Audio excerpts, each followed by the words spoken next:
Sealdah sector 5 green লাইনে metro সূচি বদল। সোমবার থেকে শুক্রবার স্বয়ংক্রিয়ভাবে চলবে মেট্রো।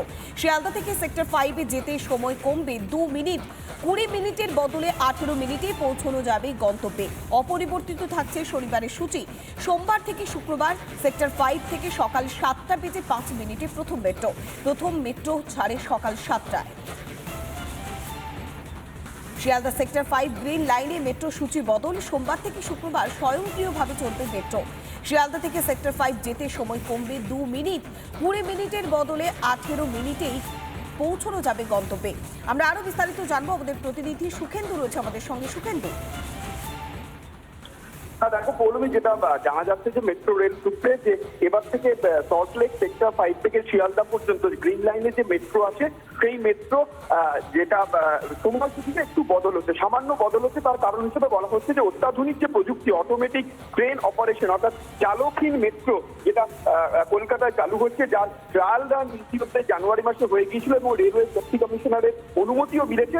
সেই পদ্ধতি এবার প্রয়োগ করা হচ্ছে। সোম থেকে শুক্রবার এই মেট্রো অর্থাৎ সল্টলেক সেক্টর 5 থেকে শিয়ালদা পর্যন্ত যে মেট্রো রুট আছে সেই মেট্রো রুটের সূচিতে একটাই বদল হচ্ছে, সেটা হচ্ছে প্রতিদিন সকালবেলা সল্টলেক সেক্টর 5 থেকে শিয়ালদা পর্যন্ত যাওয়ার জন্য যে মেট্রো 7টার সময় ছাড়তো সেটা 7টার।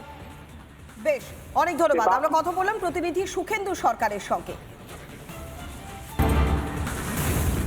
বড়নগর রহস্য মৃত্যুতে সামনে আসছে একের পর এক নতুন তথ্য।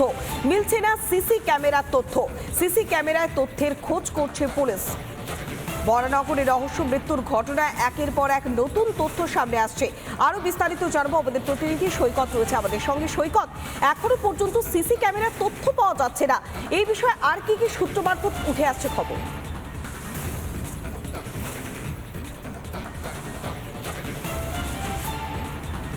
দেখো, তুমি যে কথাটা বলে সিসি ক্যামেরার তথ্য পাওয়া যাচ্ছে না, তার মানে সিসি ক্যামেরার ডিভিআর সিসি ক্যামেরার যেটা স্টোর বা বলা ভালো স্টোরেজ করে রাখা হয় যে ডিভাইস, সেই সিসি ক্যামেরার ডিভাইসটা পাওয়া যাচ্ছে না। এটা ডিসি সাউথ, ব্যারাকপুর কমিশনারেটে ডিসি সাউথ তিনি নিজে বলেছেন।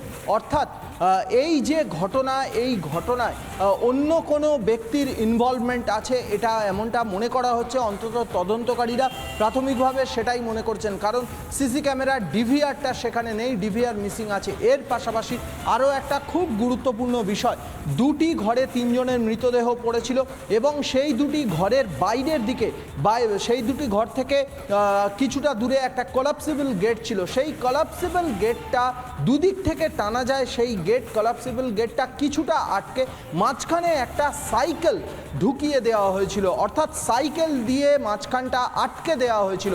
এবং সবথেকে গুরুত্বপূর্ণ বিষয় যেটা, সাইকেলটা কিন্তু বাইরে থেকে ভিতরের দিকে ছিল, অর্থাৎ সাইকেলের সামনের চাকাটা ভিতরের দরজার দিকে ছিল।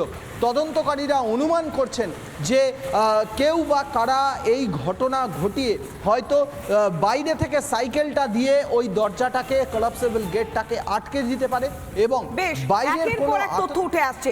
অনেক ধন্যবাদ। আমাদের সঙ্গে সরাসরি ছিলেন আমাদের প্রতিনিধি সৈকত।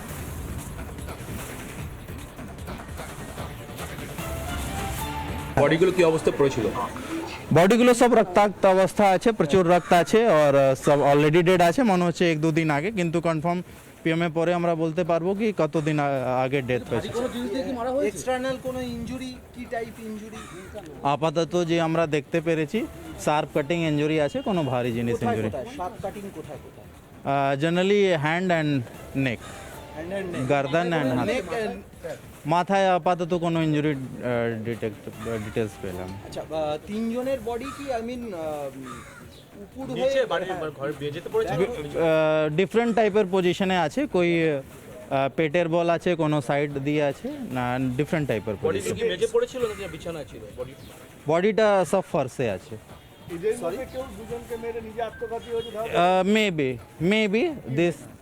মেবি कोई एक लोग अन्य 2 লোকের মার্ডার করে নিজের সুসাইড করে নিচ্ছে, দিস ইজ পসিবল। কিন্তু পরে আপাতত ইনভেস্টিগেশন চলছে, আপাতত কিছু পেলাম না। এফএসএল টিম আসবে, আমার টিম সার্চ করছে, ডিটেলসটা যদি হলে সুসাইড যদি পেলাম। মেদিনীপুরে কনকর মন্দিরে পুজো দিলেন বিজেপি প্রার্থী অগ্নিমিত্রা পল। নিহত বিজেপি কর্মীর মাকে নিয়ে পুজো দিলেন প্রার্থী। ক্ষমতায় এলে রাজনৈতিক হিংসা শেষ হবে, রিপাবলিক এক্সক্লুসিভ অগ্নিমিত্রা পল।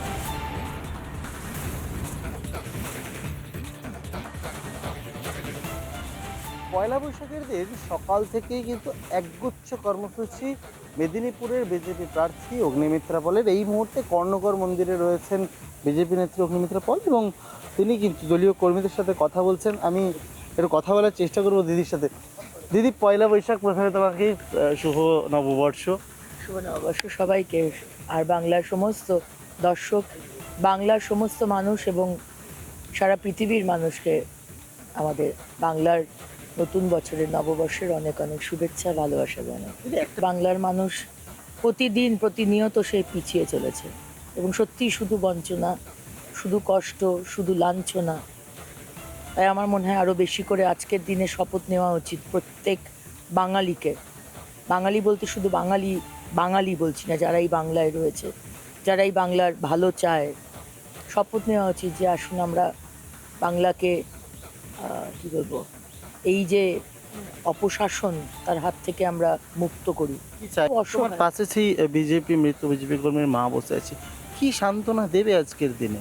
দেখো, মা হয়ে আমি একজন মা, আমার আরেক মায়ের কাছে আমার সান্ত্বনার কোনো ভাষা নেই। যে সন্তান যদি সে অসুস্থ হয়ে মারা যায় তার সান্ত্বনা আছে, কিন্তু যাকে খুন করে দেওয়া হয় তার কোনো সান্ত্বনা নেই, মায়ের কোনো সান্ত্বনা নেই। খুন তো হচ্ছে, কিন্তু দিদি বিচারটা কি পাচ্ছে? যে বিচারের আশা, মানে রবি ঠাকুরের কথায় বিচারের বাণী নিভৃতে কাঁদে, এটাই কি হচ্ছে না? একদমই তাই। মানে আজকে মানে আমার খুব কষ্ট হয়।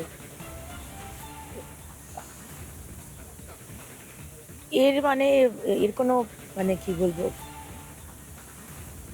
আমার কোনো ভাষা নেই। দুজনেরই চোখে জল। একদিকে মৃত বিজেপি কর্মীর মা রয়েছেন, সাথে রয়েছেন মেদিনীপুরের বিজেপি প্রার্থী অগ্নিমিত্রা পল। দুজনেরই চোখে জল।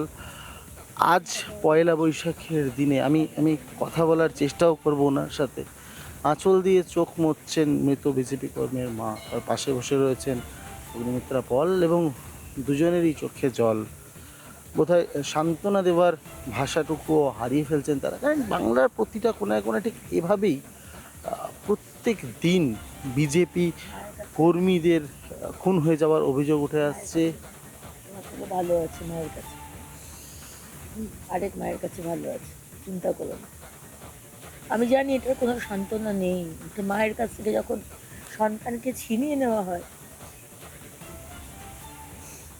এই হচ্ছে মহিলা। ছি, এই ধরনের রাজনীতি করতে কি আমরা নেমেছি? না, এইরকম রাজনীতি করতে আমরা নামিনি।